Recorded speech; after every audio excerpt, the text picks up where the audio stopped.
what does it mean to be a Christian now who is struggling to try to reconcile the Sermon on the Mount with very hostile times, not just inside the church, but outside the church? This is the No BS Bishop podcast. We're alive to love, and all other values are potential BS. Now here's your host, Bishop Randy Dean. Well, hello, everybody. I am Bishop Randy Dean, and my moniker is the No BS Bishop. And so BS in that regard is what you think it is. Yes. But it's also bait and switch, which in my nomenclature, the white evangelical church has used bait and switch rather effective. So anyway, hi, everybody. Welcome to this podcast. One of the reasons I do this is just for this kind of reason, to have a conversation that we are not accustomed to having.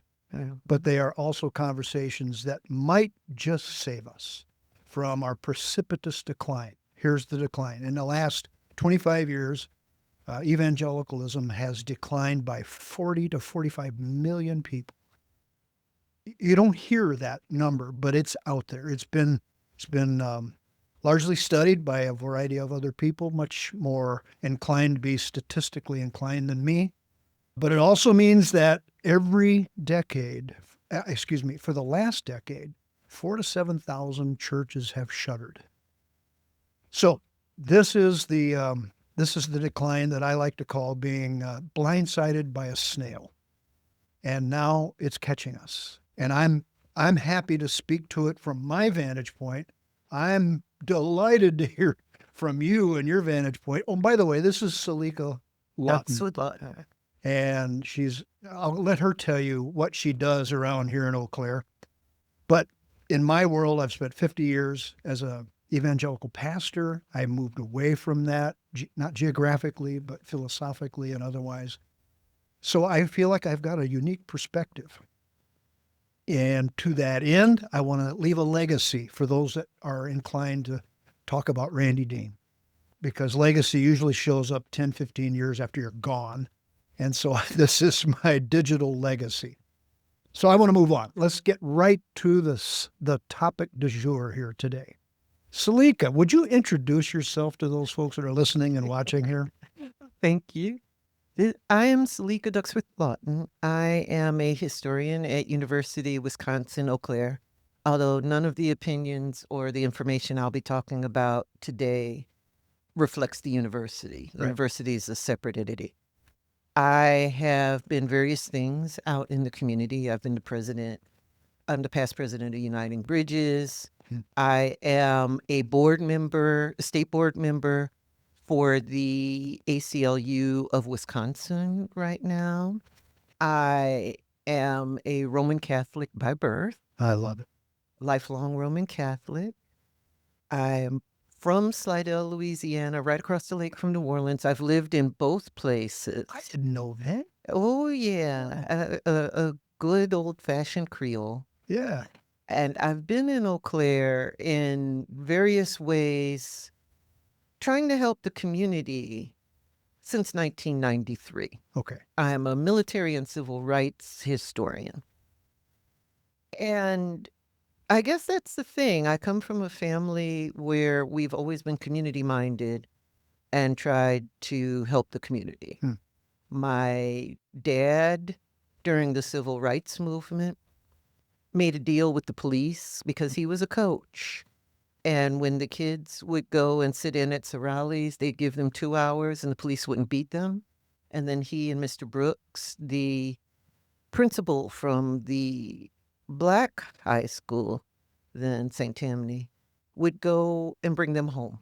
Wow. So integration in Slidell didn't have the violence that its neighbor just 50 miles up the way, Bogalusa, did with the Deacons for Defense and Justice, where really 1965 to 68, we came the closest to race war in this country. And my mother has always worked towards peace and justice as a musician. first as a public school music teacher and then as the first female chair of her music department at Southern University in New Orleans. So I come from this family and there are expectations, but I'm also that child who always asked why. I was a problem child. So I'm very excited and honored to talk to Bishop Randy, especially about not just the interfaith, but the intersections of the civil rights movement then and now. Yes. With faith, because it was very much when secular and sacred came together to save the country. Then they would have said from communism, but it was also very much about what it meant to be a Christian in those challenging times. And what does it mean to be a Christian now who is struggling to try to reconcile the Sermon on the Mount with very hostile times, not just inside the church, but outside the church. The divisions, and as a historian, the divisions look very much like the 1950s. They look very much like the business worship of the 1920s. Right. And they look very much like how the crisis of masculinity in 1900 intersected with religion and the ideas of civil rights and freedoms to create crisis. So I wanted to be able to talk to you. I've admired your Facebook posts, and I thank Scott Morfitt for putting us together. And now I'll shut up and you start saying stuff. I'm just savoring everything you're saying there. You've got such a rich heritage. And by the way, Scott Morfitt is my instigator, chief engineer, navigator of this podcast, and my hat's off everything he's doing. And Scott did pave the way for this conversation. But I like to call what you just discussed in some terms of having full adult conversations, which is what we're attempting to do here and what I'm attempting to do through this podcast, to have some adult conversations about the things that are damning much of the faith in America. And one of them is race relationships and the connection of faith and race, LGBTQ, women. We just have not had those conversations on any length of real significance. So this is why this is rich for me, because I'm poking that bear. All of those bears I'm poking. This herd of bears. I said, I want to talk about not just the elephant in the room, but the herd of elephants that are in our room. Yes. And honestly, I see the decline, especially in my circle of life, of the evangelical church as a prophetic word. It's not so much God slapping anybody upside the head. It's just the natural decline of the failure to have adult conversations where we honestly discuss what we are here to be or not to be. And I think Jesus started that conversation in the Sermon on the Mount. You mentioned that. So let's go there. I think it's hard for people to listen today. They listen to one-up someone. They don't listen to understand. They don't ask why. They're not looking for common humanity. They see conversation as battle. Right. Whereas all of my life, I think I've seen, at least, especially with religion, especially with civil rights, how do we find the common cause? How do we find the common humanity? And maybe that's because I'm a Black Catholic. And in Slidell, in a segregated neighborhood, being a Black Catholic's a lonely experience because there's very few of us. We're 0.5% of African-American religious. And in the Catholic Church, again, we're about 1 to 1.5%. in the country, we are outnumbered by white and especially emerging Latino and Asian Catholics. So while in Louisiana, we were a plurality, there's enough to have our own churches. Was there? And Really? especially in New Orleans, Oh, sure. Our Lady of Guadalupe, the International Shrine of St. Jude, which is where my mom was an organist, was always integrated.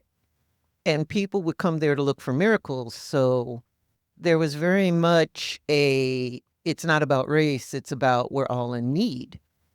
And I came from a missionary church in part of the Orleans Diocese, but in Slidell. So I helped to integrate my Catholic school in that. So I'm used to that idea that you need to listen. I grew up in Milwaukee on the north side, Fond du Lac Avenue, 27th Street. For those of you that are interested, look it up. And I became acquainted with a civil rights worker there, a white priest, Catholic priest, Father Grappi. You heard that name? We teach a lot about Father Grappi up here. I have brought his hate mail in for the students to see because, they're going, well, how does a white Italian priest lead the Black Power movement in Milwaukee, lead the youth command? That is tattooed in my memory as a kid watching this drama. And see, I had Irish priests in New Orleans, especially Father Dindel would come over every summer and he would talk about the troubles in Northern Ireland.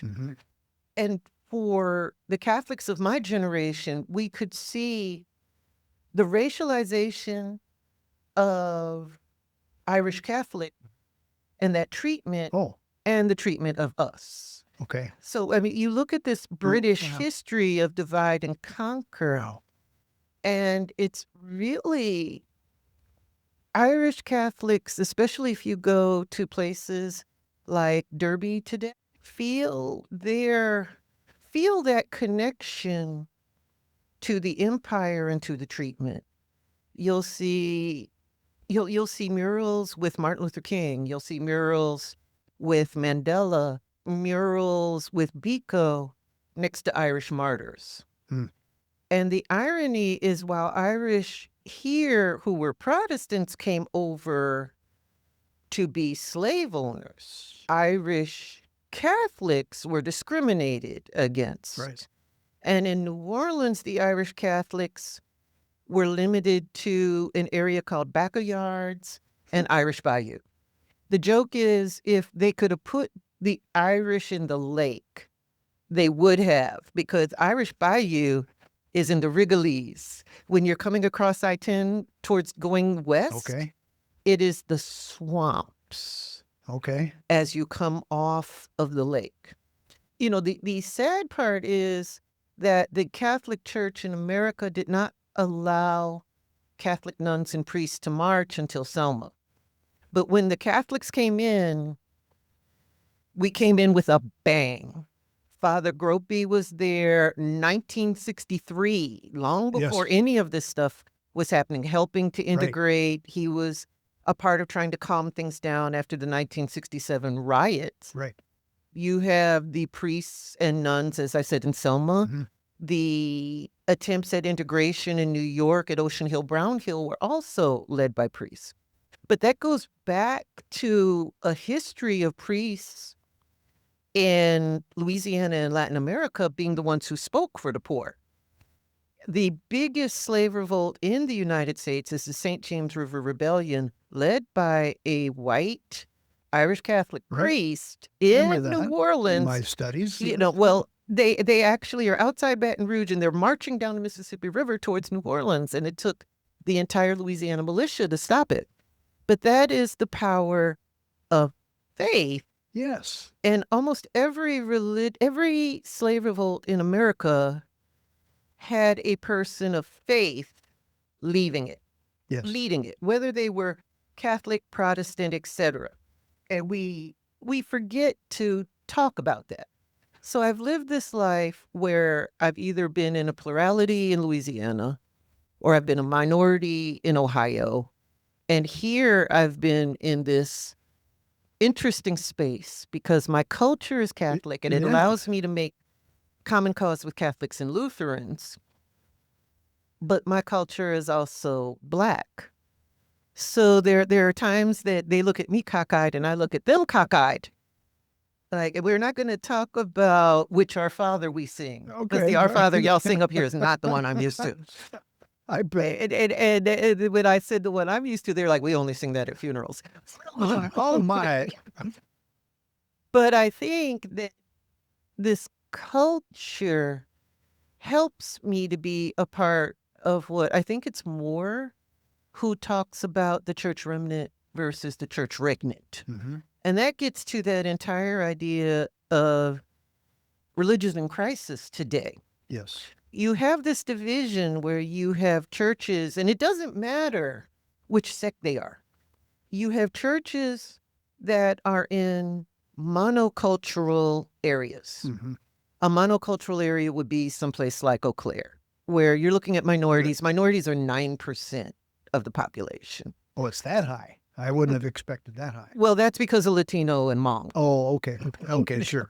If you're looking at Black people, if they add in the jail, we're 1 point something according to last census. Okay. Take them out of the jail, it's 0.73. Okay. Wow. And that includes the students at the university. Oh. So it gets worse. I used to joke you could put wow. all of us in my house, drop a bomb, and get rid of the entire population here. Oh. So this is a monoculture. And in monocultures, especially if that is a mono-religious culture as well, where they're the vast majority, it's really easy for a religious entity to think everybody should be like them. They should be the standard. Everyone should assimilate into theirs. And that, as the article I had sent you talked about, that this is for their own good, that you want to see them in heaven, and that it's enough to just evangelize them, to proselytize them. Right. There's a saying I've always loved from St. Francis de Assisi, and it is, I'm paraphrasing it, preach the gospel always, but rarely use words. Exactly. When necessary. Only when necessary. And in that regnant, they see church as empire. Yeah. And in some ways, we talk about the Puritans, but it goes all the way back to Constantine. Right. When he takes Christianity and moves it from an attack on materialism, an attack on the cultures of elites, when he's saying it's as hard for a rich man to go through the eye, to go into heaven as it is for a rope to go through the eye of a needle.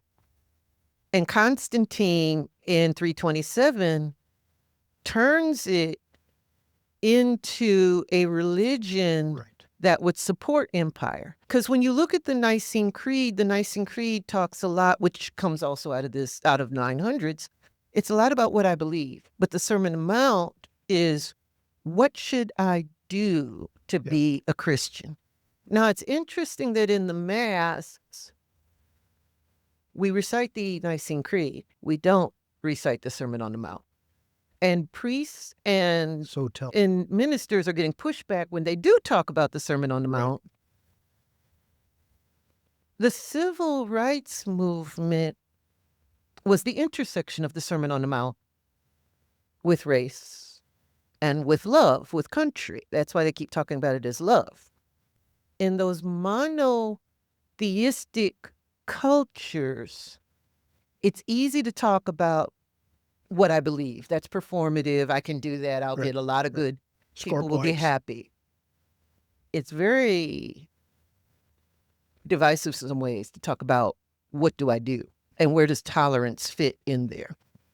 And then you have this different church. And this is the church really in some ways that the Sermon on the Mount came out of, that Jesus came out of, that multicultural Roman Empire.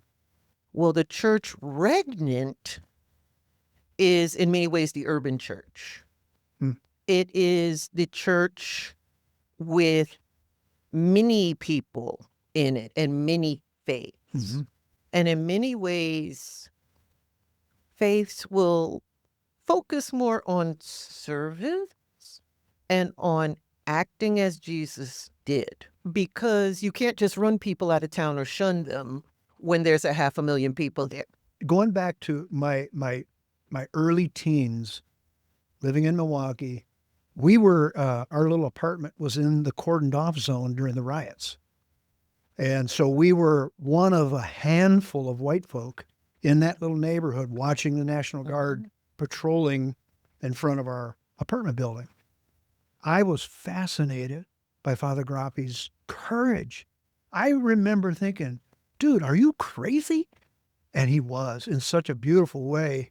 And so what it did was it drove me to libraries to look up Dr. Martin Luther King Jr. As a teen, I was instantly on fire, mentally, spiritually, instantly drawn in.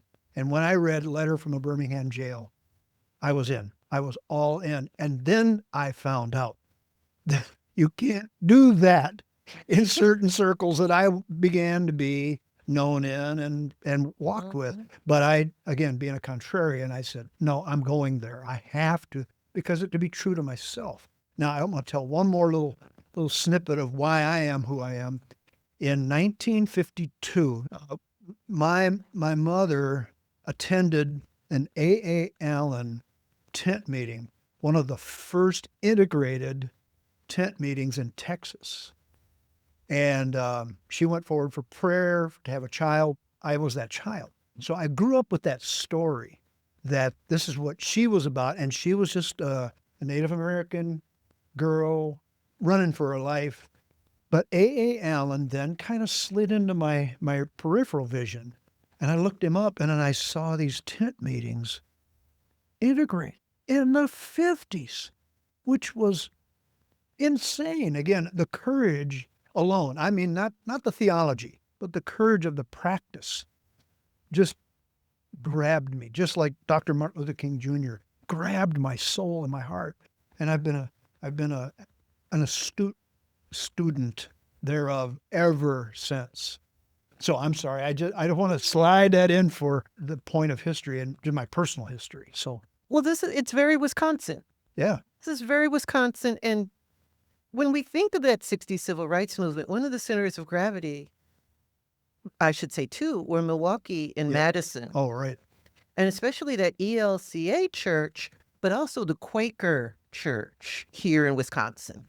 And there's this through line of Quakerism through anti-slavery all the way into the civil rights movement. Right. And nonviolence, in many ways, is based on that Sermon on the Mount. King's genius is to take Mahatma Gandhi's idea of nonviolence and to marry it to the Sermon on the Mount, make it Christian. But Quakers were already using nonviolence in 1942. Yeah. And it's Baynard Rustin who really teaches him how to do that. That's this David Garrow's famous article when King gave up his guns. So Baynard Rustin is the one who talks about what does it mean to be Christ. And Wisconsin, Milwaukee, Madison, Milwaukee, New York, SUNY New York, UCLA. Those are the big universities that sent the students for Freedom Summer, that sent people for Selma. Yes. And but the thing that links the Quakers, the ELCA Lutherans, that links and the spiritualist Christians, the Jews, and the atheists together was this idea that if someone is not free, I am not free. And that's very much an idea you see in the Beatitudes. That it's the whatsoever you do to the least of my brethren, that you do unto me. And that's where we get that church remnant.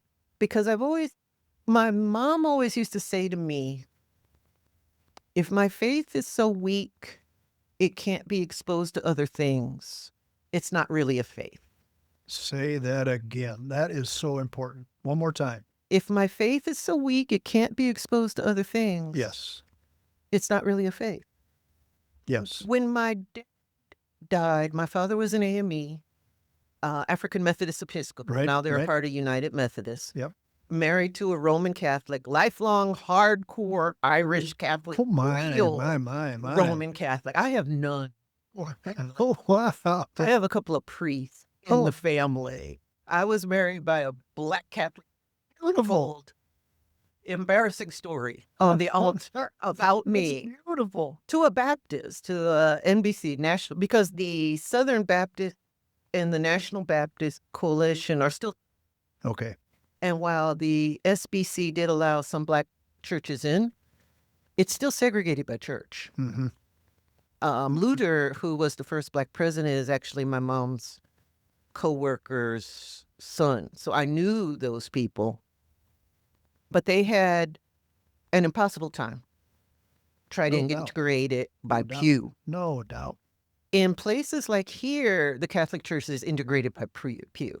Mm-hmm. But in places like Milwaukee and D.C., it's integrated by church. And that is a part of that church remnant. Because as a black Catholic, I've here on this campus, I've been told I wasn't Christian by someone. I also had someone ask me, "You're a thinking person. You have a PhD. You are a National Merit Scholar. How can you believe in religion? How can you have faith?" So I have always had a faith that was challenged. I still remember being in public school. I was at an all-black magnet in 1981. We like to think segregation ended in 1964. No. It did not. No. And when my father died, I was 14, and one of the teachers, who was Baptist, said to me, a black teacher, "It's unfortunate your father is going to hell, but you can still be saved." Now, I did not need to hear that. That was not a great moment. No, I'm sure. But it goes back to, how do you defend your faith in a difficult time? Oh, mercy. And she thought she was doing me a favor because for her group, which tended to segregate itself, mm-hmm. didn't have much experience with whites, didn't have much experience outside. Just to make sure you accept the name of God was important. You didn't have to do anything back past that. You're in. The rest of it was cultural. The rest of it is performative in some ways to be in group, to listen to the emerging Christian music there, et cetera. But for me, it was an identity. And I think it's still an identity. To be Catholic is an identity for many people. Right. And there's this hubris of certainty that the church regnant gets to have because there's not a lot of people who will challenge it, as opposed to the church remnant who faces challenges all the time. And I wanted to ask you about that hubris and how you see that operate. Oh, mercy. This hubris of certainty that you're insignificant human who is not the mirror image of God, but you're only a reflection. And the reflections are always distorted. There's a bunch of artwork that's called primitive, where the people have no faces, but you can see the bodies. Right. That, in many ways, is what we are. And given that, can we be certain we are right, that we are interpreting God's will correctly, given that it's mistranslated from Aramaic by people with agendas, intellect, and then you got the King James one, which was translated by vengeful priests who were angry that King James was gay, but were also angry that Elizabeth I had stopped mandating jail time, not going to church. Because that's why you couldn't get rid of her. She was the one who said, nope. If you don't go to church, you no longer have to pay a fine on Sunday morning. Yeah. And you no longer go to jail. So, of course, she was popular, but the ministers, whether they we're from the Anglican Church or from the Catholic, we're like, wait, we don't get a guaranteed tithe anymore? See, these are the adult conversations that I've been talking about. The BS issue, the bait and switch. We bait you in because we say, oh, God loves you. And then when you come in the doors, we say, and by the way, you're born broken. You're Yes. born cursed. And then we start salving you with our quote unquote good news, but it's not really good news because it's all about the afterlife and not about this life, which the Sermon on the Mount is about this life and how we navigate everything you're talking about, So for me, my journey has been like, I feel like I've been a guy in a 2-man canoe and there's 14 people in the canoe. And I'm just trying to keep this thing from tipping, but I'm seeking to navigate adult conversations with folks. And I've been high and I've been low about thinking, okay, good, we're having the conversation. We're talking about race. We're talking about patriarchy. We're talking about the nastiness of born broken, born cursed, all of that. We're going to talk about it so we can get to some better answers. Not that you're right, I'm wrong, shut up, sit down and listen to me. No, let's have a conversation. And I've been after that conversation in so many ways until finally, now at 71, I've said, wait, I'm pretty convinced now that I'm conversation room. That myself leave a legacy. I'm not about to die, but I can see it from here. So when I'm gone, I want people to say, oh, he might have been on to something. Thanks for listening to the No BS Bishop podcast. If you like the show, leave a comment on it. Or, even better, share it with your friends. And we'll see you on the next one.